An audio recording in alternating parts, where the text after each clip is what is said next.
think outside the box, if you will. I mean, go there, go off campus. Let's think this through. And sure enough, that's where the Mustang was born. When it finally hit, it took the country by storm.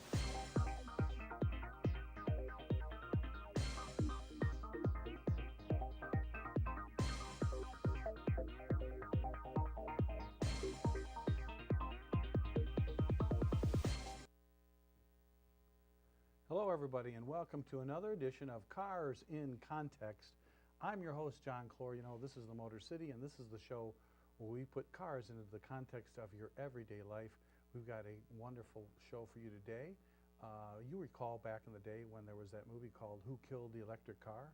And the conspiracy was that the auto companies killed it because they didn't want us to have it. Well, guess what? We've got a new show and new information about who killed the electric car. And now we're talking about today's electric cars. So it's going to be a very exciting time. And to have us get to the bottom of it, we've got the real automotive expert, a real genuine expert when it comes to auto blogs, auto cars, auto writing. It's none other than Chris Sawyer, editor of thevirtualdriver.com. Chris, welcome to Cars in Context. Hi, John. Thanks for coming back. Had me worried with that intro. I was wondering who you were talking about. Yeah, it's none other than you, my friend. But before we get and put you in the driver's seat to find out who did kill the electric car, let's find out what's happening in the news. So we got some great headlines today. I'll tell you, Chris, you know, first there was EcoBoost, folks, and now there's EcoTech. You know, that's the name of the new powertrains that General Motors is going to be using in their brand new full-size pickups. The new Chevy Silverado and GMC Sierra are rated at 23 miles per gallon, which is just enough more to top the Ford EcoBoost. Now, we call conveniently higher in this plate. Which I think they actually measured it that way. But this time, instead of that turbocharged V6, it's out of a 5.3-liter V8. That's not bad. And that's what they call it, EcoTech 3. And Ford uses the turbocharging technology, but GM employs a combination of direct injection, cylinder deactivation, and variable valve timing, none of which is, you know, not used elsewhere. No. But the combination of which gives them this new mileage. It's funny how they use the word eco, and full-size pickups are now all of a sudden the playground for fuel economy. Yeah, good luck with that. Yeah. So, all right, why don't you give us one there, Chris? Well, the EPA is making a stink over low-sulfur gas. You must have written this. I did. The Obama administration and the EPA, they want to further reduce smog, which don't even get me started. Okay. The air coming out of the cars in 16 of the largest markets is cleaner than the air going in. So this is hilarious. Yeah, we want to They keep want to pushing reduce the sulfur level to about 50 parts per million. Right, that was a proposal. And that's a proposal. Right. Trust me, it'll happen. And they're saying that this will impact childhood asthma. Well, okay, but the real cost is about 10 cents per gallon. Obama administration says, oh, no, it's a penny. It's a penny. Ooh. Yeah, I don't think so. So taking the sulfur out of our fuel and I know they use that in California right now. Mm-hmm. For the rest of us to do that, we're thinking 10 more cents a gallon on top of what we already pay. Absolutely. But they say it's only a penny a gallon. So who are we supposed to believe, the government or the oil industry? The oil industry, they're the ones who make the stuff. Okay. All right, well, that's something to watch, folks. If we really needed it cleaner, I think it would be worth the investment. But right now, I need a few bucks in my wallet. Absolutely. Now, speaking of a carbon footprint, it looks like the company called Carbon Motors. Now, you remember those guys? They were the ones that those guys did a good they were job. going to build those diesel-powered police cars, the cruisers. I don't know if you guys saw that. Well, manufacturing at the Carbon Motors facility down in Indiana has been put on hold, and all traces of manufacturing, all the carbon motor traces down there have been removed from the facility. There's nothing, I mean, you look in the windows and where did they go? Now, the company was awaiting a big government handout. They were looking for that check from the government for $310 million, but the Department of Energy turned them down for the money, and all of a sudden the company disappeared. So it looks like they must have had some kind of financial emergency, which they couldn't call 911. Well, well, the funny part about it is, too, I saw the car, and I saw what they were trying to do, and it was a great car. Yeah. It really was a great car. Problem is that there were cheaper alternatives. The big three come in and they go, hey, do you want one of our cars? Yeah. You do the Chevy, you could do the Dodge, you could do the Ford. Yeah. And you knew that was going to happen. If you have something that's specially built, it's going to cost a lot of money. And but folks, it was a great vehicle the way they had it laid out. It was a great car, Chris, but you know, folks, you know how the cities are. They have a 4, 5, 6 bid system. The lowest bid wins. And when you have a specialty product like that, well, especially when your product is going to cost about $60,000, $80,000, or probably less when you started to sell more of them. and you say, well, I can get this car from No. GM Ford or Chrysler Yeah, for 15 or and whatever. and they use them But up. the problem is, you have to spend another $50,000 almost to outfit that car. Yeah. This thing was coming completely ready to go for that price, and it would have lasted for a long Yeah, time. but the cities just don't have the Yeah, money. they're disposable. Yeah, you really. throw them away. All right, why don't you give us another one, then, Chris? Well, Volvo is... Yeah, owned by the Chinese now. Yeah, well, there's another one. Okay. Every car has now got 2 flywheels. No. Actually, that's what they're going to do. They've got something called CARES, which is Kinetic Energy Recovery System. Okay. It comes from Formula One, but this is a different version than what Formula One uses. It Okay. has a carbon fiber flywheel Okay. that runs in a vacuum Wow. so that it doesn't have a lot of There's drag no- on Yeah. it. It's like, And what it does is when you hit the brakes, the energy that It's is spinning. recovering is spinning up that flywheel to 60,000 RPM. Wow. So that's faster than your dentist drill. And Yikes. that flywheel is sitting next to the, it connects to a little CVT, a continuously variable transmission, Okay. that is part of the rear axle, So, all right. and that is used to Try to give drive the vehicle. Give it a boost. Yeah, it can start the vehicle and get it going up to speed from a dead stop. Wow. It's great for running in town. And Volvo is saying that in their tests that it's adding about 80 horsepower. Wow. That they can now have a turbocharged 4-cylinder instead of a V6. Yeah. And that, you know, you can tune this a little differently and probably you'd see it in their But mid-size SUVs. my understanding even. about these, they don't do it for fuel economy, or for power. They do it for fuel economy. Right, exactly. So because what kind of fuel economy could you gain by having a not? Don't forget, this is not an engine. There's nothing. It's a flywheel. It's mechanical. About 25%. Well, that might be worth chasing. And it depends on what the cost The is. bad news there, folks, is that the Chinese might get that that technology first because they bought Volvo. Ugh. Well, All right, how about this? Speaking of China. Okay. Now, Ford sales in China have been going through the roof, mostly because of the Focus, and they've been really pushing their products over there. But there's another Ford that's a smash hit over there, and here's the thing: they don't even sell it there. Oh, There was a how report. does that work? Let me tell you.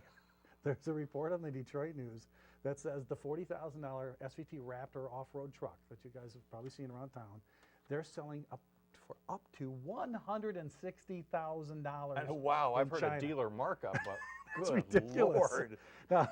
Now, Ford doesn't sell the car there or the Do you truck get there. mats with that? Well, or- they're getting them on the black market, Chris. So the deal is, they don't. It's illegal there because they put the tariffs on these cars. It's too expensive, and so they don't sell them. But because of the import from the black market, these markups are being paid, and they want the truck. Maybe they should look into actually putting them in their lineup over there. That'd be- No now, kidding. and speaking about trucks and how attitudes about pickups have changed. Also had a report out of Coral Gables, Florida, high affluent community down there, that have now voted to end a 50-year-old ban that prohibited residents from parking your pickup truck in your driveway overnight, because back in the day that was frowned upon. So apparently pickup trucks are now acceptable I to think the upper class. I think it wasn't that it was frowned upon, that just knew that the service guy was there and the wife was fooling around. Well, thank you, folks. That's what we have for the news right now. Let's put Chris in the driver's seat and talk about who killed the electric car, which we'll do right after this. Sorry about that.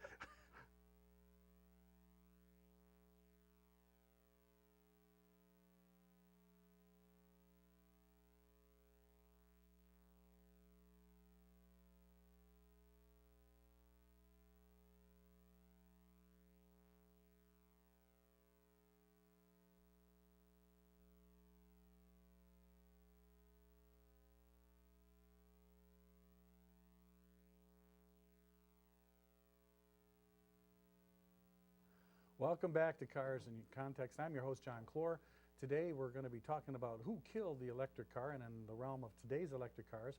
And our guest today is Chris Sawyer, the editor of thevirtualdriver.com, probably the most informative blog on all of the internet. Thank you, Chris, for joining us again. I like to think so. Yeah.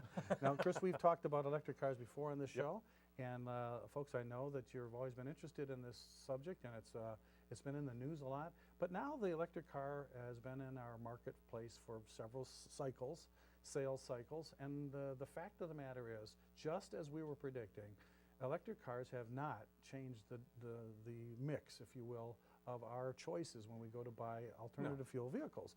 Hybrids still remain about 2% of the market, 3%, and when you add in electric cars, you're really not pushing the envelope, if you will, getting people to trade in their gasoline engine cars or diesel engine cars for an electric. And we're going to find out who's killing this market and why are the sales not what they should be. Who's doing this? Because I know when you watch that movie back in the day on Who Killed the Electric Car, everyone blamed the automakers and specifically the big three for killing the car. But now, Chris, we have a new dilemma. Somebody's killing the electric car, and I got to know who. Who is killing it, Chris? Everybody who's watching us. They don't want it. Sorry. You mean the people out there in TV land, you're killing the electric car? Mm-hmm. So take us through this. We had so many great companies. We had like 5 or 6 startups. All the big three got involved. All of the import makers had something to do with an electric car. And then we had these folks out in La La Land that decided we could beat Detroit at their own game, and they started Fisker and they started Tesla. Well, Silicon Valley was going to make it. Let me just start with Fisker. Okay, let's start with him. Hendrik Fisker is a nice guy. He's had a great idea. The car, if it had been fully developed in the way a major manufacturer's car is developed, Right. would have been a killer. Mm-hmm. In fact, Bob Lutz is doing a box office business of taking the electric powertrain out of it and Yeah. putting the Corvette Yeah, motor I into saw it. that. Yeah, that's great. And it's a beautiful car. There's only one problem. The government, does anybody here remember Solyndra? This is going to sound really familiar No, here. no. They said, hey, this is a great thing. Let's Yeah. go do this. Picking winners and And we're losers. going to work. Yeah, exactly. They picked the winners and losers, and they said, we want. Your money. Fisker was going to get $529 million of our money, Your a money. loan guarantee. And this is what it was based on. I got my notes here. They had to build $11,000 by the end of 2011, or 11,000 cars by the end of 2011. They had to build a further 75,000 of their less expensive second car by the end of 2012. Didn't happen. Mm-hmm. They lost $557,000 on every one of these cars that they built. 500 Think about that. for each car? Justin Bieber's $150,000 Fisker Yeah. cost about $700,000. He only paid $150 for it. Right. We picked up the tab. We bought Justin Bieber's Fisker? Darn right. Now here's a good reason this happened. Where they were going to build the second car was in Delaware, that's right. in the old GM plant that built the Solstice in the Sky. Right. Now you talk to anybody from GM and they'll tell you we couldn't make it work because that's a huge plant and we couldn't build the volume. What makes you think that Fisker could do it? Well, remember that plant was in Delaware. Who's from Delaware? Vice President Joe Biden. Think about that for a second. So they've now applied for bankruptcy. Fisker is underwater, and it looks like the whole operation's just it's an utter failure. Although the cars may have been something that you would be They interested in, were even at nice $100,000, it's a little more than my wallet would handle. But folks, that's one of the problems when you say, well, the big three, you guys caused all this. Well, anybody can make an electric car, and by the way, the market didn't accept it. They're not just buying them in any. There were some Egg Begley Juniors that were buying them. Exactly, but here's the thing: if you go to any of the greencar.com has a monthly rundown of sales of hybrids and electrics. A Toyota Prius will sell about anywhere between 11 and 13,000 Prius a year. Some of those hybrids out there, 43 a month. Or 11,000 a month, I'm sorry. These other hybrids, 43 a month, some 4. 4 a month. 4 a month. Wow. Now this is... How do you make a business case for that? It's very simple. They're looking ahead at what the EPA is telling them, and the EPA has got a 3-to-1 coming. Yeah. So you will get, for example, do you ever think that you'd need a hybrid, pickup truck like a Ford F-450? It's coming. There's a reason for that. They're going to be able to get 3 trucks for every, the equivalent of, sell 3 gasoline trucks for every hybrid, plug-in hybrid. It's a credit system. Yeah, it's exactly what it is. No. And for every electric vehicle you get, you will get that. But here's the really sad part about it is, that goes away after a while, and it becomes 2, and it becomes 1.5, and it's going to stick at 1.5 for quite a while. Yeah. So automakers are going to be stuck doing that. Where are these cars going to go? Well, a company called Navigant Consulting looked ahead and said they expect that this year, we'll have about 120,000 global sales of electric vehicles. Now that includes hybrids, plug-in hybrids, Right. and full EVs. The hybrid compounded annual growth rate is estimated to be 6%. Not bad. No one's going to argue with that. For PEVs, the plug-in hybrids, is going to be 39% between 2012 and 2020. Why? Well, a couple of reasons. People don't know what the anticipated cost of gas and diesel is. When it goes up, they want a car with higher mileage, so they're going to go for it. But if prices steady out, then sales drop. They just go away. They have incentives for purchases of plug-in hybrids, and not just the $7,500 you get from the government. Right. There are incentives at the dealer that go to the dealer to sell these cars. So where are all these cars going? Fleets. Yeah. So if Makes you have sense. a company, you're going to get an incentive to put these in your fleet. If the government is buying tons of these And don't things. forget, California They're has the a biggest purchaser of Chevy Volts in the Oh, world. I would not, and California has a mandate. You have to sell so many electric cars Absolutely. if you're going to sell cars here. And even though they're not selling, Chris, But they won't- here's the thing. How do you do that? I don't How know. do you make that happen? You lose money on Well, every one of these well, cars. let's talk about the two most popular, the Chevy Volt and the Nissan Leaf. The Volt came out with much to do. It was a wonderful technology. You didn't get stuck. You don't No. have to have an extension cord. Sales were slow at first, but picked up for a while, and they're doing okay. Right. And they're still leading the charge there. Although Leaf just recently, I understand, really cut its price. How in the heck did they cut their price so deeply when the car is pretty much the same? I mean, how did they? Are they trying to subsidize? I'm not entirely sure how they're doing it, because without getting inside of Nissan Renault's Yeah. books, I can't tell you, although they are bringing out versions of the Leaf under the Renault badge and with Renault bodies on them in Europe. Much like Chevy's sharing now the Volt technology with a Cadillac. So maybe Right. that's the answer, folks. I mean, as they You have to broaden it out as much Yeah. as you can, but then you do it, if you look at what Ford did, they put it in the Focus, which is an existing vehicle, and Right. they said, we can build this in a plant that we know how to do it, we're building these things, and we can build as many as we need not a specific car. and not bother the rest of the line. Yeah, now so there's a couple of ways. So the sales of these vehicles, folks, they're just not, I mean, hybrids have been pretty much steady, and so have the cars came out. It took a while to get people to try them, and they are what they are. But they certainly, you can't mandate. You can't force people to buy force them. people to buy them. And you can't just sign a piece of legislation saying that you're going to buy these cars, because if you do that, Chris, well then, you're stuck. It's like mandating the cure for cancer. It's not going to happen. So tell it now. Tesla, on the other hand, he's successful. He actually made some money. Is he? Well, they Is said he? the Is he I successful? read a report that he made profit. Well, sure. And then But he's got this crazy lease deal coming up. Let's back the truck up a little bit there. Okay. Tesla is profitable. Who owns 10% of Tesla? Toyota. Who owns another 10% of Tesla? Mercedes-Benz. What do they get out of this?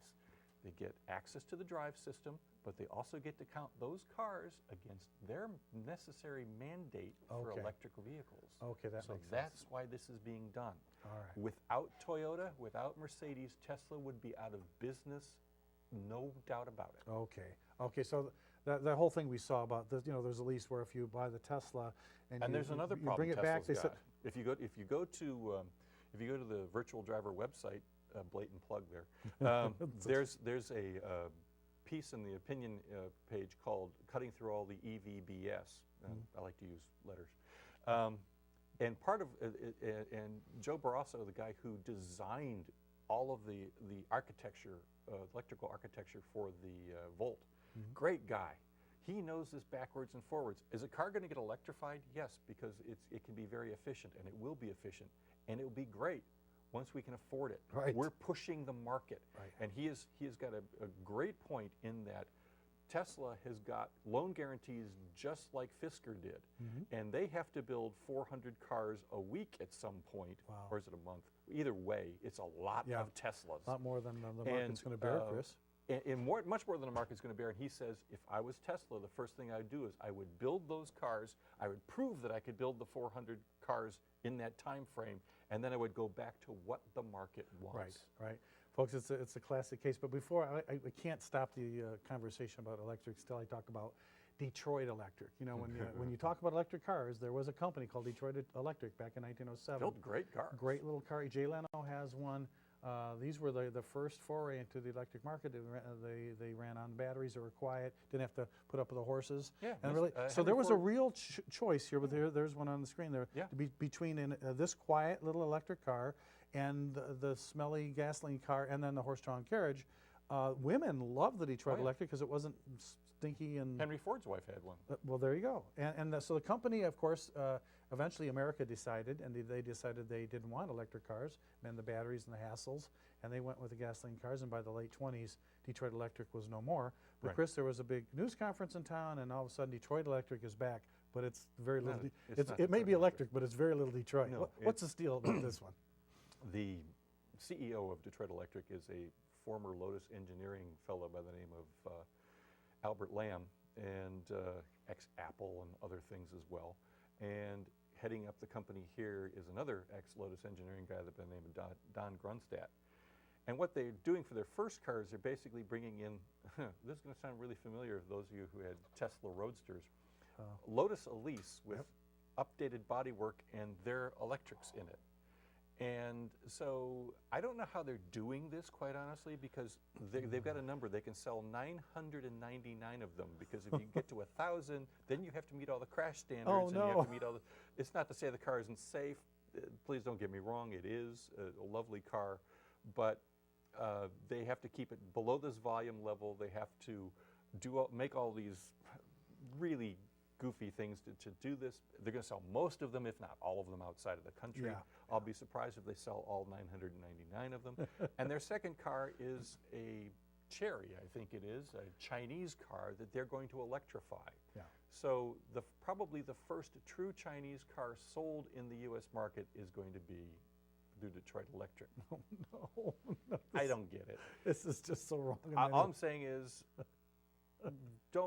if somebody comes to you selling stock in it, I'd be really wary about it. Well, the sad thing, folks, is that when you talk about this company, is that being that it's owned by the Chinese, they're going to really try to push their product in China and get a lot of that their money, if you will, from there. But the problem is, electric cars are not being sold Yes. well in China either. They're no No. better over there, and the Chinese market, who has worse air pollution than we do. And let's not forget one thing that happened about 2 weeks ago.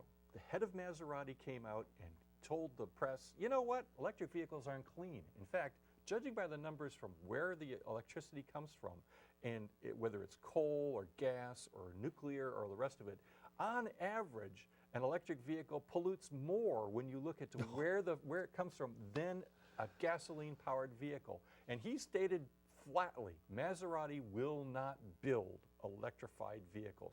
He may have trouble with that because the EU is about to make their CAFE standard 106 miles per gallon. Oh, which, Lord. Why not let's make it 1,000 and Yeah, why just not? call it even? Well, folks, that's the story.